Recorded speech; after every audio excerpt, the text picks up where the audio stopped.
All right, everybody, this is the deadlift progression. Again, it's a 10-minute long series. Get as far as you can and then go back to the beginning. For this one, I'm gonna use a literal broomstick, because I want you to see how easy it is to do this at home. You can totally do it at home, but if you have access to a barbell, again, it's gonna make it a lot more effective. Dumbbells, kettlebells, the stuff we'll be using in a minute. Having that stuff would be good, but if you don't have it at home, you need to get a workout, this will do the trick just fine. The first one is a PVC or broomstick hip hinge. It's a great way to tell what your spine is doing when you're bending.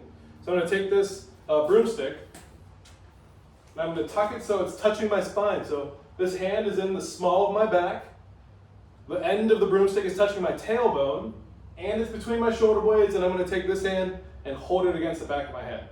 And now as I go down into my hinge, my hips are going to start by going backwards, and I'm maintaining contact with the broomstick at all times. So as I go down, I'm going to have to tilt my hips, I'm going to have to pull my chest up, and I'm just going to get as low as I can, and then come back up. What a lot of folks tend to do is they start by just bending in the back. Notice I'm not touching my tailbone in the pipe anymore.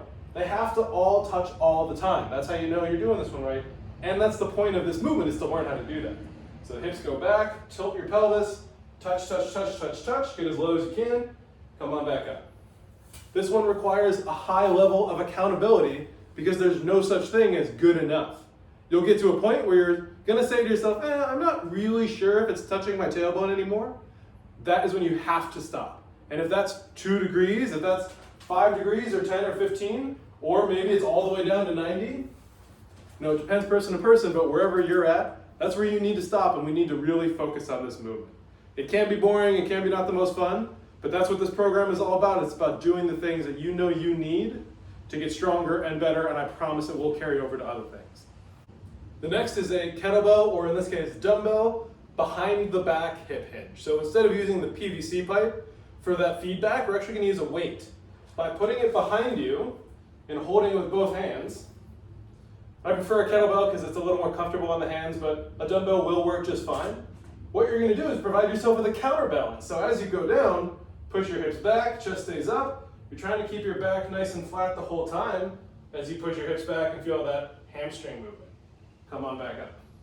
Again, without the PVC pipe, it's harder to tell where your body is, but the dumbbell is still gonna give you enough feedback to be able to tell what you're doing. So if you start doing one of these, you'll know because your arms will just get in the way. You won't be able to. If you start rounding, you'll know because the dumbbell's not pulling on you the same way.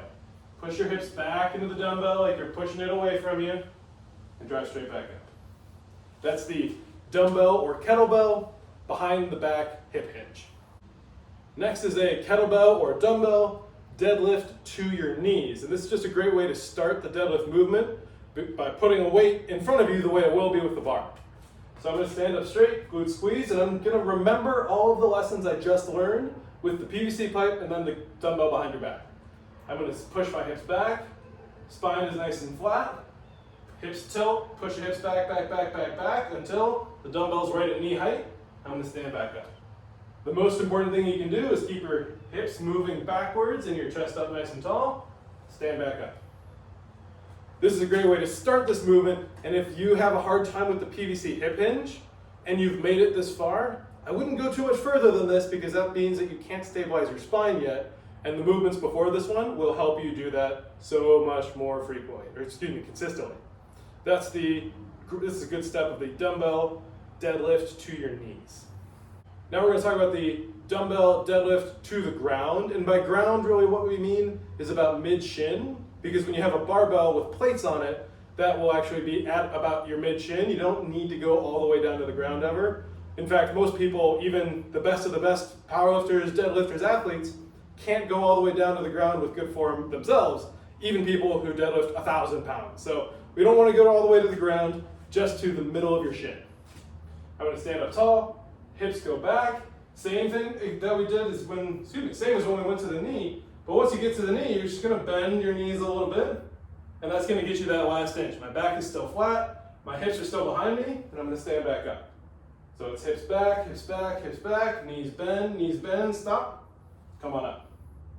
If you feel like your back is moving at all, or if you watch video and see there's a curve, then this, as a technical skill, might be your stopping point where you try a few and then go back to the beginning. Everybody has that spot wherever it is. Sometimes it's all the way at the end of the progression. Sometimes it's right in the middle, even if everything else you think you do really well. Again, make sure your back is flat, core is nice and tight. This is gonna help us a lot.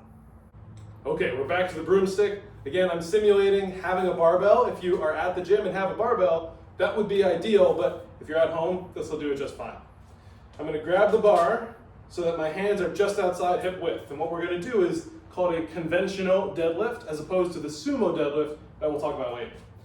All of the same rules apply though. Everything that we've talked about with the dumbbell or kettlebell until now, or the PVC hip hinge, it all still applies. So the only thing that's changed is I'm holding the object in front of me with hands a little wider.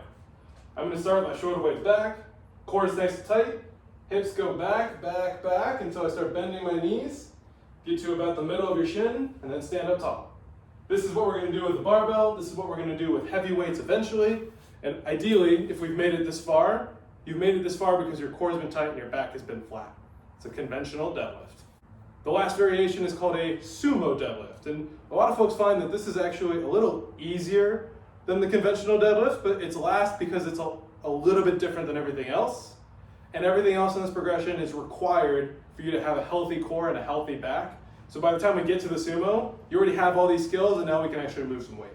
Again, I have a broomstick because you can do this one at home, but ideally you'd be in a gym with a weight, just a little weight for this, not too much.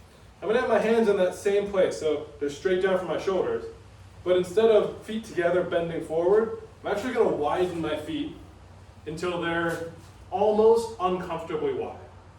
The idea is that as you go down, your hands are between your legs and your knees are gonna go out, out, out over your heels. Notice my chest is up really tall. My knees are back though. They're not forward in this weird just wide stance squat. And then I'm gonna push the ground away from you. Again, this is different than the other kind of deadlift because you're not just bending at the hip, you're pushing the ground away from you. So hips go back, chest is up, chest up, chest up, chest up, and then push the ground away from you. You should feel this one a little bit more in your glutes and hamstrings, but again, it's so different than all the other variations that it's worth putting at the end because you still have to master core tightness, spine control before we even get here. If at any time, as always, if you find yourself limited by strength, fatigue, even pain, stop wherever you are in the progression and go back to the beginning. Maybe you make your way all the way through, still go back to the beginning because we still need a refresher on the basics, we still need to practice and refine these specific things. This is how we're gonna get strong. So we're gonna do this, and then we're gonna add add weight later on.